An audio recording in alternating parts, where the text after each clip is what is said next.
And a little bit about my background. I began farming, actually, in 1979. Rented some ground as a 4-H project, graduated high school in 81. My dad was a farmer. He knew everything he needed to know, so I skipped K-State and went straight to work. Farmed part-time, worked for him full-time. Through the 80s, I had probably somewhere around 700, 750 acres.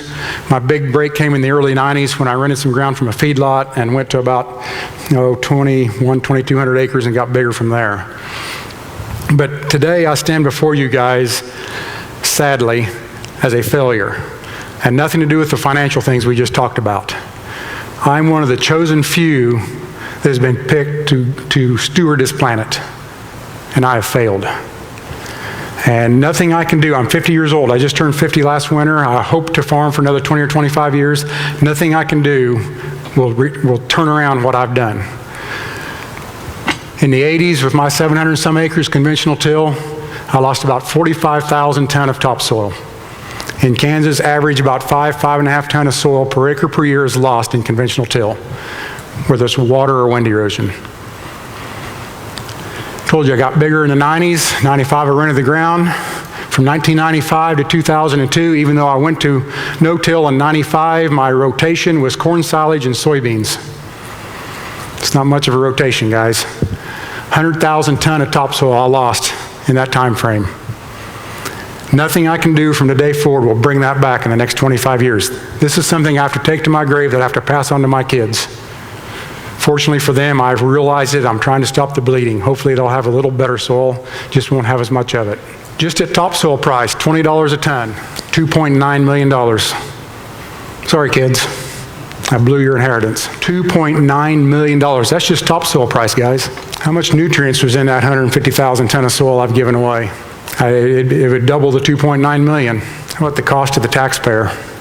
Cities having to clean that stuff out of their water, lakes, everybody else, and the burden to the next generation. We've lost over 40% of our topsoil. What are we going to do to our kids and grandkids? How are they going to farm?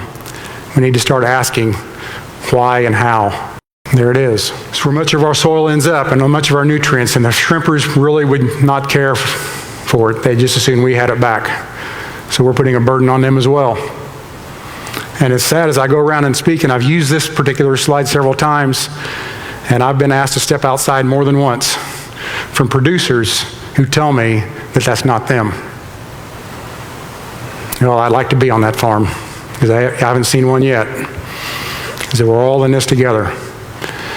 And for us here in eastern Kansas, it's water, but in western Kansas and other areas, the Dakotas, like where Paul's from, wind erosion is a major factor.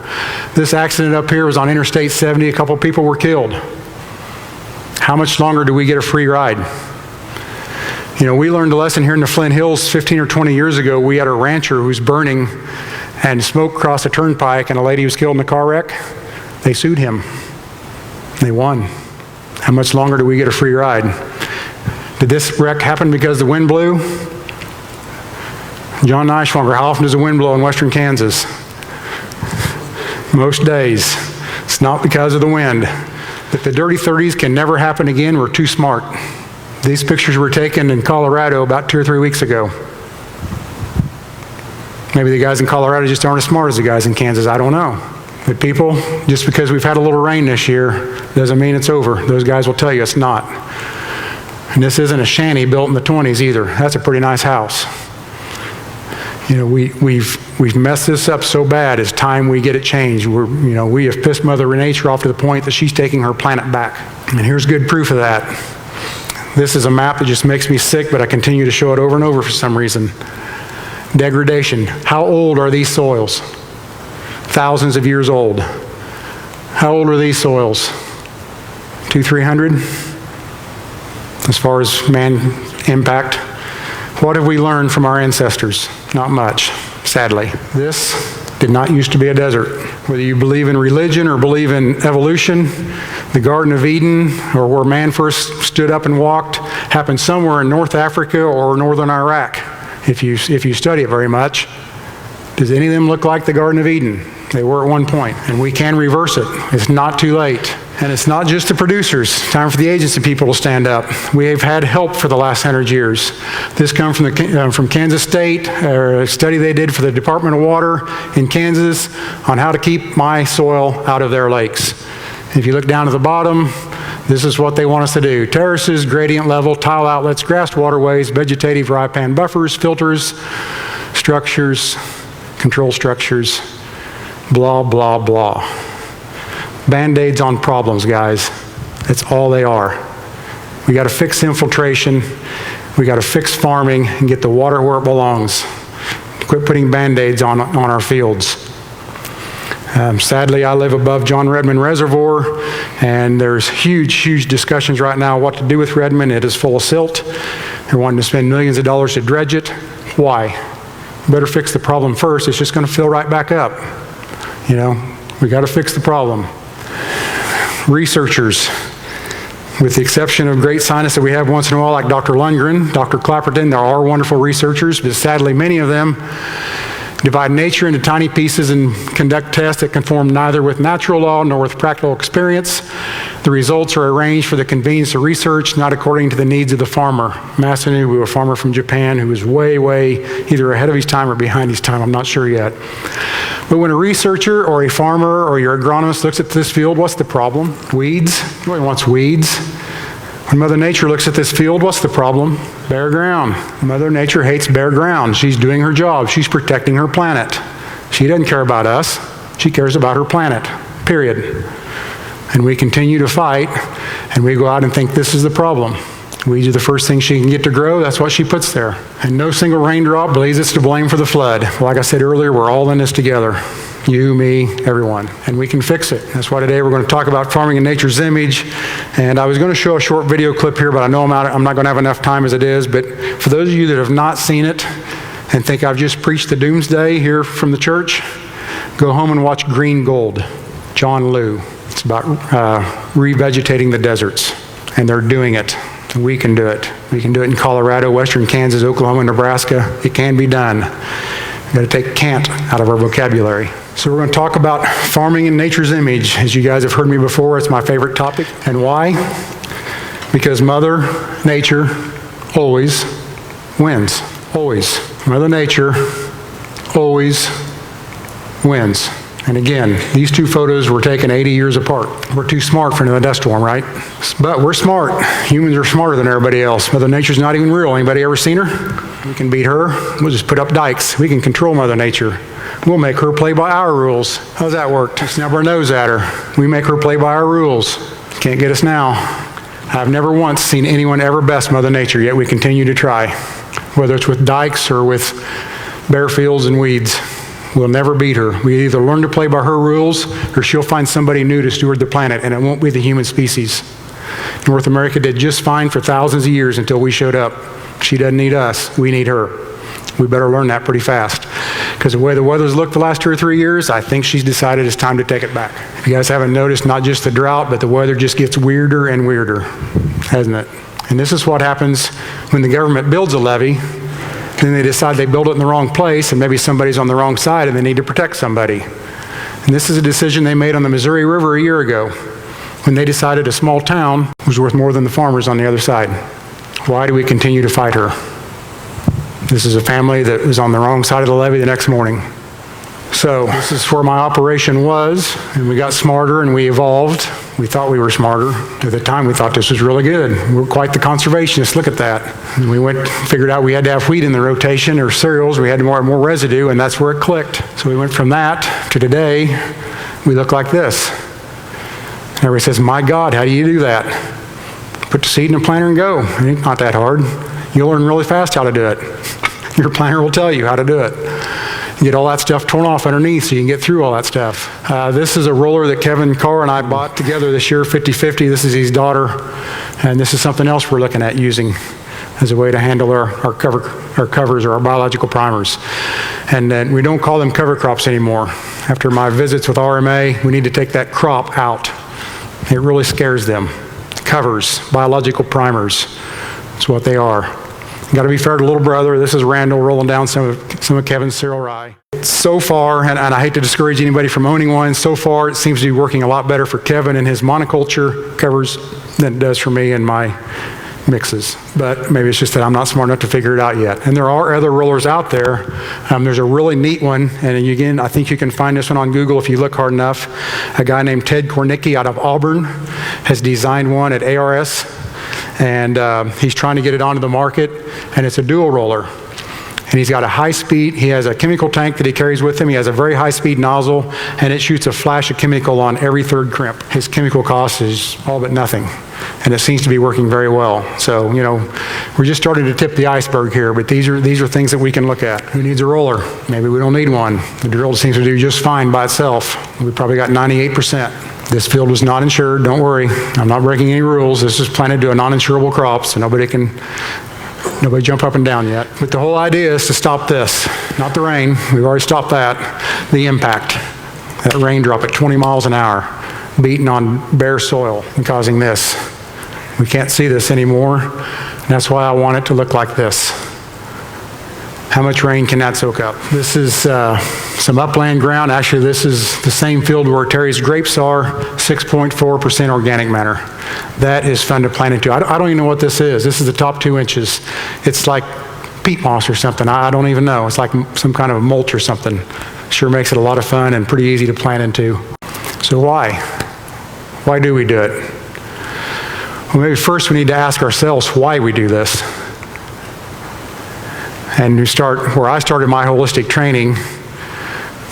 What? Jason, what do you do for a living?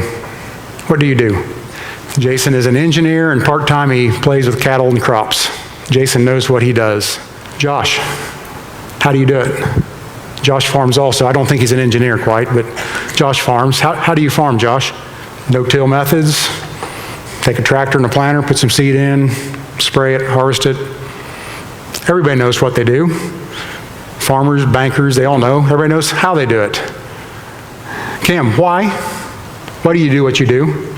Kim does it for his kids for the future. How many of you guys can answer that question? Why? That's the first thing you should all know. Why do you do what you do?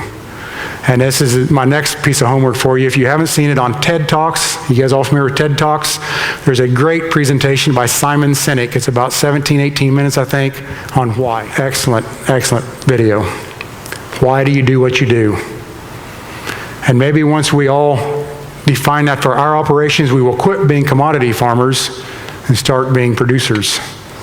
Like Ken King, like Kim Barker. Start selling it straight to your consumer and make the money yourself. Take care of your family. Why? Why do you do it? Why do I do it?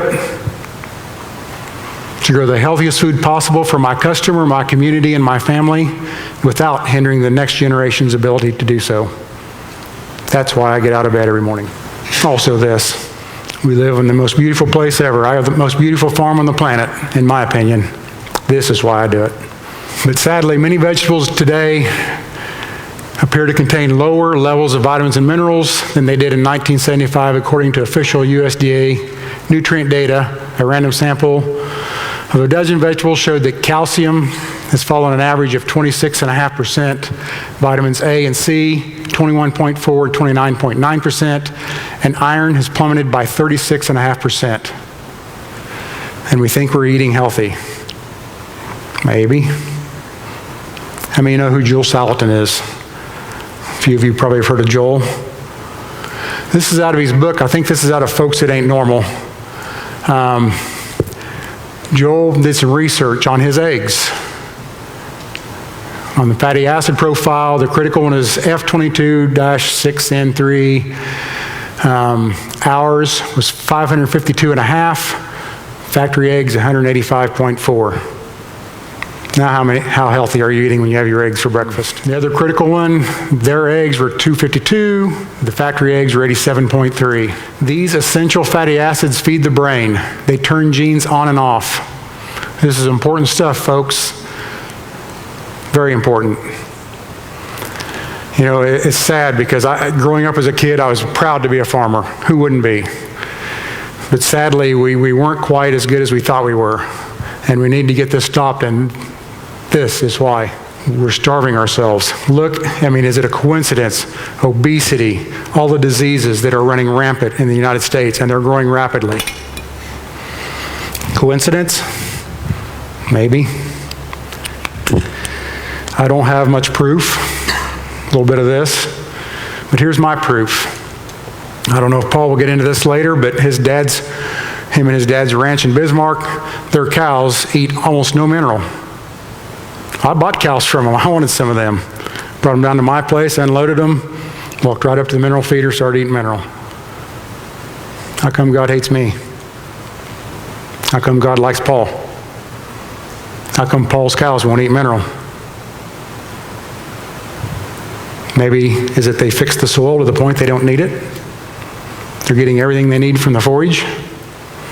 If we mine the soil to the point that we're having to give our cows minerals, and once you get the soil fixed, you don't have to put out mineral, what's the wheat like you're hauling off your farm? What's the corn like?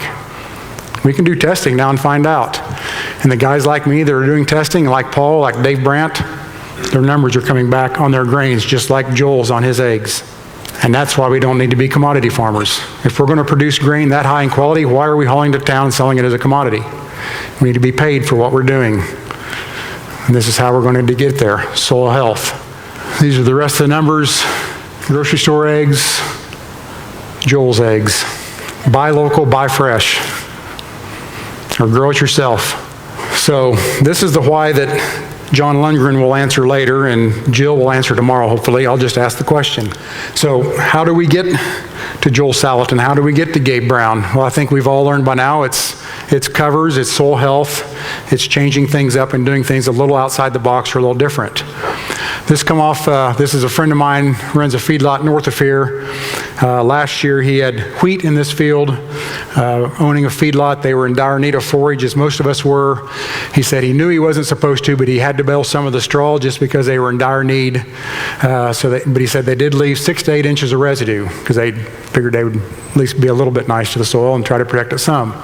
He come back in with the forage sorghum crop that they hope for silage later on in the season. He said they planted this into really good moisture, and this is what they got. You go down the road 1 mile from this field, and he had a field of oats and peas that they had chopped for haylage about the same time as the wheat was harvested.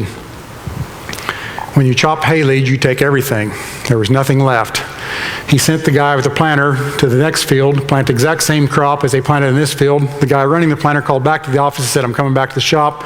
I can't get the planter in the ground. I can't close it. The seeds laying on top of the ground. And the guy says, no, you will stay there and plant it. We don't have a choice. We just have to pray for rain and hope we can grow something because we're too desperate. Why?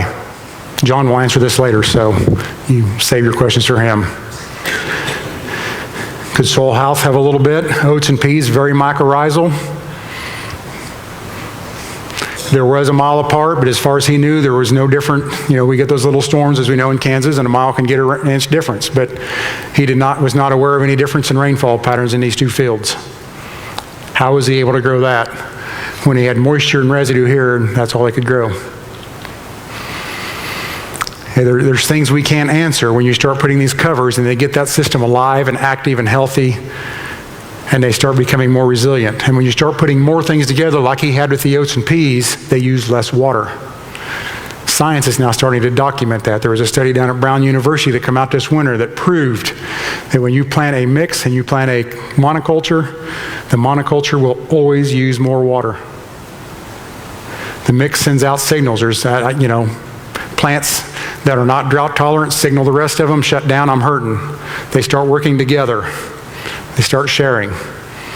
It's way over our heads, but there's lots we've got to learn, but there's research showing this happening. Mixes are better.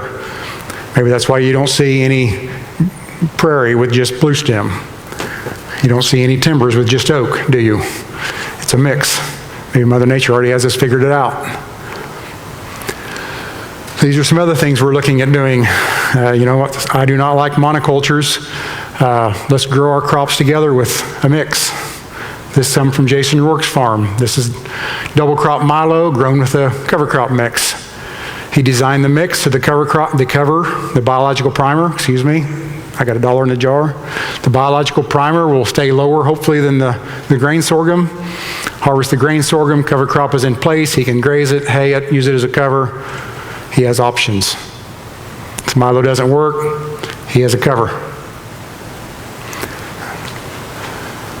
Sunflowers, Robin and Kelly Griffith, just down the road from Jason. I've started this last year. We tried some. We didn't have much luck, but we've got a whole bunch planted again this year. This is Jay Fuhrer. Jay took the idea and ran with it in North Dakota.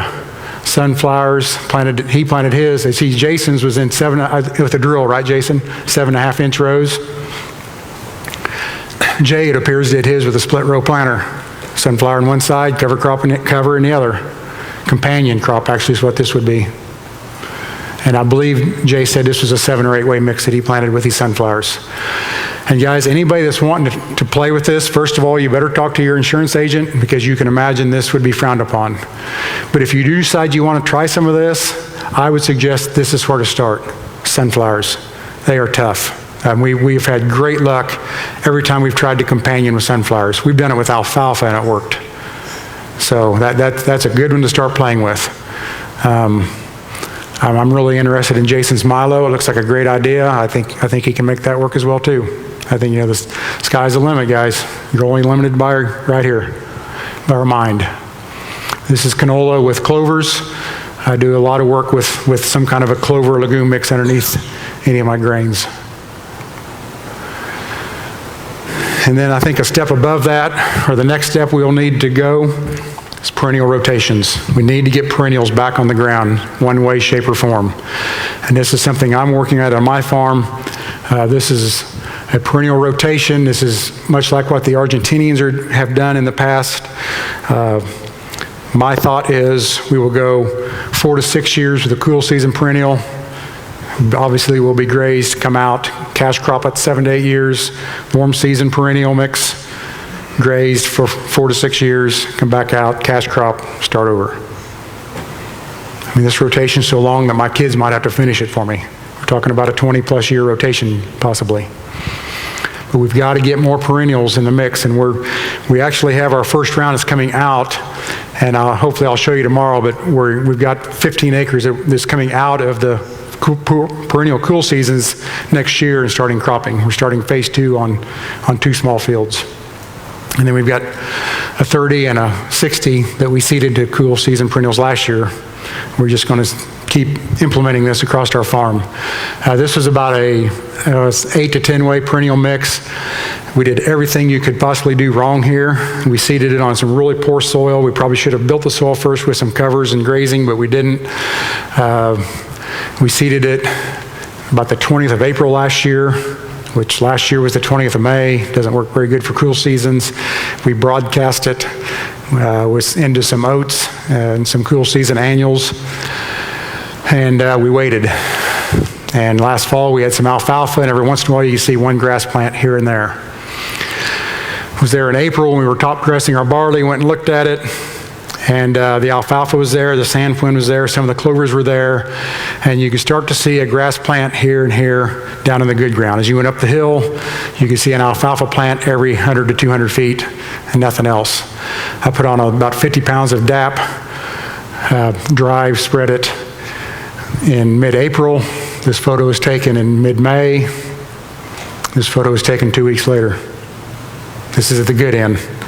Paul was there this morning, he can vouch for it. Just incredible. Did everything I could wrong. You can't do that with annuals. Perennials are persistent. They'll wait. They will find the conditions they like, and they will come when they're ready. We're in the process of grazing this off now. As we go up the hill, as I said, the alfalfa up here is extremely sparse and no grass. And Paul was there this morning, and you can see grass every 15 to 20 feet. There's a grass plant gone to seed. We grazed it up the hill in a mob, and the cows are up on top of the hill on the poor ground today, hopefully depositing us a little more seed, planting it for us. This is what it looked like when we turned the cows in about a week ago. The grasses had gone to seed. Actually, the alfalfa is now going to seed. There they are working across it, doing their job. These are a couple that I really like. This is meadow brome. I'm guessing because I never had meadow brome, and sandflint. But don't plant these because they won't grow in Kansas. So I just want to warn you guys not to try these in your mixes, okay? Because they won't grow here. So save your money, keep it in the bag. Sandfin, I'm really, really hopeful I can make this one work. I've had a little strip of it in my garden. It's about 4 or 5 years old, and it seems to be doing good there, a little more protected. Out here, it has struggled a little more.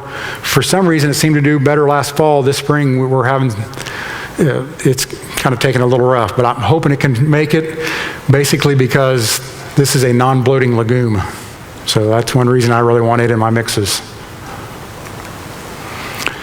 And then I think the ultimate step will be pasture cropping. I spent years researching this perennial rotation, getting it implemented, asking stupid questions all over the U.S., bothering the heck out of people like Dwayne Beck, and then I met Colin Seiss. And all of my research just kind of went out the window. Because in Australia, Colin plants his cash crops into his native pasture. Why aren't we trying that? Can you imagine what we can do in the drier areas to the west of us if we take that can't out of our vocabulary and try to implement that into our operations? The water we can save, the phosphorus overload that we have out there that we won't have anymore, turn the cattle out and let them graze, and we can still grow our cash crops out there.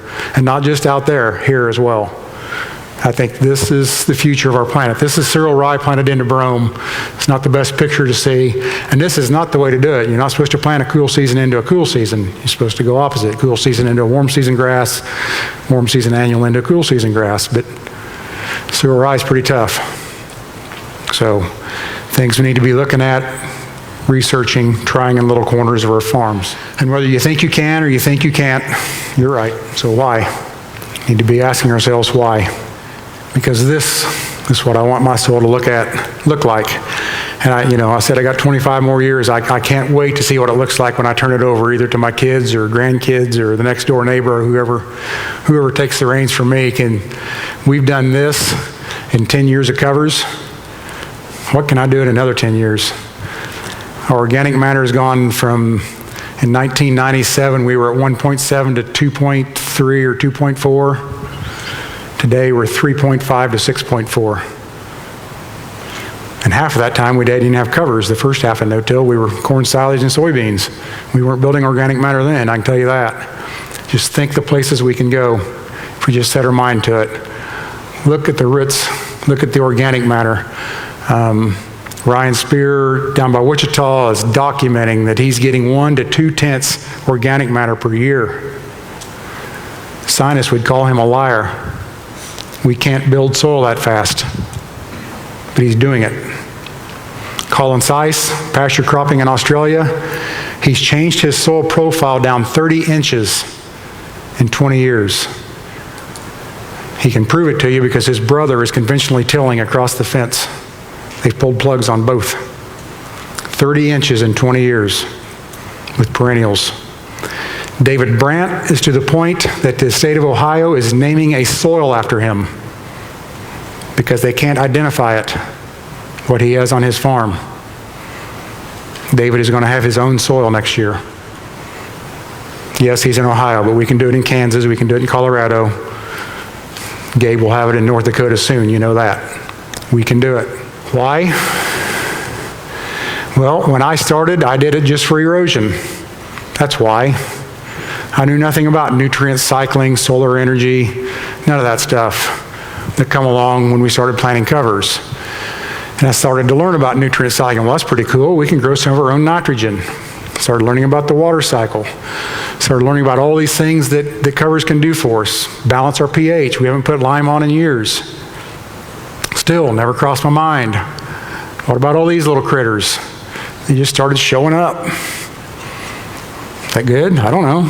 Look kind of scary. I know it may be hard to see, and we're not going to spend much time here, but if you wanted to, you could easily count 20 or 30 ladybug larvae there. And I did not have to hunt to take this picture. I got dozens of them from all over the field. As John will tell you in a couple hours, build it, and they will come. And it will come by the thousands. Shapes and sizes, all kinds and colors. And while we used to kill all them, you better not get rid of them because they're a very important part of the circle. Because when the bad ones show up, you better have somebody there to eat them. You got to have them all. Who likes lacewings? Stink, don't they? They're a predator. Never knew that till last year when John was at my field school. Lacewings are a very important predator. Quit stepping on them. Quit killing them on the grill of your tractor. I hated those things. Now I can't wait to see them show up. I don't know what they eat. All I know is they're a predator. Maybe we'll find out tomorrow what they eat. Want to identify that one for us, Dr. Lundgren? Never even seen it before. Looked like some kind of little ant that was crossed with a wasp. It's just amazing what you can find. He was a beauty. He was fun to watch. It's amazing when you take your time and get down on your hands and knees and start looking around and see what else crawling around in here. And then the insects showed up. I thought, well, that's cool. That's fun to watch. I didn't even think about who would follow the insects. Dick thistles, yellowhead blackbirds, just birds galore. I mean, it's just amazing the different birds we have now that come in to eat the insects. And then obviously these guys follow. And you have a choice. I mean, this is good or bad. Joe's grinning. It's a good choice, isn't it, Joe? Tastes good. If you don't want to eat them, your neighbors will pay you to come hunt them. Take care of them. And then these follow, which you can't no-till in Kansas, especially in eastern Kansas, because our soil is too cold and wet, right? Heard it for years. Can't no-till in eastern Kansas. Soil's too cold and wet. If my soil is so cold, on February 26th, why do I have two earthworms an inch from the top? Maybe we have life keeping that soil warm. And that's what we're seeing. You know, in our old system, the soil temperatures did this all year. Today, my temperatures do this. Yeah, we still get hot. Yeah, we still get cold. But we're much slower, much more flat. And then these show up. I knew they were scavengers. I didn't know they were predators. John taught us last year that when these come out today in the day to hunt, even the big predators go home. Better take care of these. Run them off at your picnics. You need all these you can get. And we think we know something. We got so much to learn. Because once they start showing up, then you start finding these. Dead armyworms, dead cutworms. Unfortunately, I couldn't find them fast enough this spring, but sometimes you get a little out of whack and didn't always work the way you want. So, you know, next time you go out there, before you just dig that spade in the soil and look, just kind of scrape the surface off and see what you can see crawling around underneath. You never know what you'll find. It's amazing. See him? John, can you see him? What's he? Crab spider. He looks like a crab. It's just cool. Some of them are right on the surface. Some are just below the surface. The things you get, look at all the anthills. That's also helping with infiltration, fixing our water cycle. Yeah, I hate these, but they're a part of the system. So Ken Miller tells me I can't kill them anymore, so I got to leave them. So they get one free pass. They come through my yard one time, second time, sorry, you had your chance. So, farming our way, and this is a pretty good no-tiller here we're looking at. Farming nature's way. It's your choice. But Mother Nature's making a choice. And you know which one she's making. And you guys now get to choose which one you want to follow. This is what I want. This was an interesting book, and I'm sorry I've forgotten the title of it. They sent it to me in an email. I didn't get to read the book, but this guy took this cube, and I think it was a 3-foot cube, and went all over the world and threw this cube out. This was in a native prairie, much like ours, and he left it for 24 hours. Came back 24 hours later, and in the native prairie, this is what he found. Isn't that amazing? And he went to a forest, threw his cube out, came back the next day, and this is what he found. And you know where I'm going, don't you? And then he came to a cornfield, and he threw out his cube. That's what he found. And we wonder why Mother Nature hates us. And I have found that as I let Mother Nature take over and I just kind of let her drive the bus, Jill Clapperton had told me a year or so ago, I was starting to look at other things besides just your regular clovers and vetches, and I'd heard her mention, and Chris Nichols had mentioned vegetables and different herbs and things that we could be using. We use squash now in our grazing mixes because they have some warming abilities. And so I was asking Jill, you know, what all need to be looking at? And she mentioned onions. They're very mycorrhizal, good soil healer, and those are some things you could be looking at putting in your mixes. Okay, well, we started planting some onions in our mixes. This field, I didn't plant any onions. They were everywhere. I couldn't have planted them and got that good of a stand. Wild onions. Let Mother Nature drive the bus. She knows what it needs. She'll take care of it. Just let her do it. And then you bring in these to finish it off. The grazers. And whether you have livestock or whether you don't, whether you want them or whether you don't, this is a very important piece of the puzzle. And if you don't want livestock, that's fine. This is a great opportunity to get a young person back in farming and let him graze your covers for you. And you don't have to have chickens, although I do like chickens. You want to put a layer of thatch and manure down, chickens will do it. This is about 2 days. When they were young, when they're bigger, it's a day. They leave a lot, and they do it in a hurry. You can use these. Here's Terry's vineyard. And I probably shouldn't say this with Terry sitting here, but you know what it cost us to graze this vineyard off? We got a case of wine. I know I shouldn't have said it. Cover your ears. He paid us to graze his vineyard, and he just said it. We did him a favor.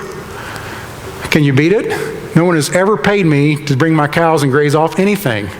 Lynette bought these lambs a year ago. We actually picked them up in September. So far, we have not planted anything. They've grazed off corrals where I'll throw out broken bags of seed or whatever scraped out of the back of the pickup. Feed bunks, fence lines, road ditches, Terry's vineyard, my yard 3 times, my garden twice, corrals. Now they're going back across cleaning up lamb's quarter and some stuff like that. We've got about maybe 4 or 5 small square bales of hay in them in 10 months. That's our total feed expense. She had a 162% lamb crop in her first year. How many cow guys can say that, ever? How many cow guys can say they had a 100% calf crop 2 years in a row? 162% in her first year, and the lambs are ready to butcher at Thanksgiving. They drink almost no water. Why I didn't sell the cows 3 years ago and buy 100 of these, I wouldn't be here today. I'd be on an island somewhere. And they're kind of fun to be around. I've hated sheep my whole life, but these have been a blast. These are Katahdin hair sheep. And no, you don't have to baby them. They know what their job is, just like my cows. This is on my garden, 18, 19 inches of snow in about 3 days. And the incredible thing was, Lynette moved them. She fortunately had a paddock set up, so she didn't have to build fence into this. And so they were on one side of the garden and had it grazed down, and then it snowed, and she moved them into the next one. And so snow had covered the entire garden. They never once went back and dug down. Never once. Smarter than you think, I guess. They stayed over where they knew, they could smell it, sense it. They were smart enough to know it. They never once went back and looked where they'd been. And these are the foragers that I choose. And I've been told my cows won't eat turnips, but I don't know. Mine fight over them. And livestock are great for brush control. This is where we winter grazed last year. We have not had grass growing. There's lots of this plum thicket and different things growing along our fields. The evergreen trees, they took the whole bottoms out of them. We got brome growing up within a foot or so of the stump this summer. I mean, they clean it up. It's very beneficial to the wildlife, to everything, plus to me. Plus we get more grass growing and less bare soil. And they didn't kill it. You can see it's still alive. This paddock has been grazed. And then we find these over and over. I'm sure there is some attrition. I'm sure they do kill some, but more often than not, we'll find the nest still intact in the middle of a paddock. And we're even finding this in our crop ground more and more. Mushrooms. Our soils are going fungal. That can't be a bad thing. And I apologize, this one is really hard to read, and you don't need to read it, but this is where we're going. And this shows us what technology is doing, and we have some of the really good scientists and really good researchers that get it. This is Dr. Rick Haney at ARS at Temple, Texas. He has a new soil test out. He can measure organic carbon. He can tell us how much organic nitrogen and inorganic nitrogen we have in our soil and how much is available now. You can pull a soil test in the spring and do your fertility recs according to his sample. We now have that technology. How cool is that? And he told me he can't wait. He's been so swamped now going around the country showing this off to people and trying to get a lab to pick it up. He said he hasn't done any research in, was it 19 months or something since he's done research, and he said the next one's going to blow this one away. So we need to let him get back to work. But these are things that we can do now. And also, one of the pages on here will show you dollars per acre nutrients banked. Dave Brandt took that to his bank and they accepted it. My neighbors get a count anhydrous when they shoot it in the fall. It's an asset, right? Bought and paid for. How come I don't get a count 100 pounds in? I got stored in my covers. And I'll get to. My bank let me use it this year on our owned ground, not on rented ground, but on our owned ground, we get to count that. My dad is 85 years old. Obviously, he is struggling mightily with what in the heck his stupid son is doing. Like I said, he's 85. If he asks, I tell him. Other than that, he's at the point in his life that he really, you're my son and I trust you. You must know what you're doing. But other than that, he doesn't really understand covers. He doesn't understand nutrient cycling and all these things. Now, it doesn't bother me because I don't go to the coffee shop anymore because I'm not allowed. But he does, daily, and he gets 2 or 3 of them. And he can't defend me because he doesn't understand it. And then he grew this in one of his fields last year. That's a turnip. Plain old purple top turnip. And that thing, my dad is almost as big as me. He's not a small person. Look at the forage. This was on about 2 acres of virgin land. He cleared some timber in a small field, and we planted it to barley, and being the virgin soil, it just was way too green yet, and there were some turnips and other things in there, and they just soaked up those nutrients. First of all, look what we can do when we fix the soil, but now my dad knows why. He now has a story to tell. He carried this turnip with him in the back of his pickup for 2 weeks to every coffee shop in Emporia. And he was the talk of the town. So we've got to do something this fall so he can go back. Until you spread your wings, you'll have no idea how far you can walk.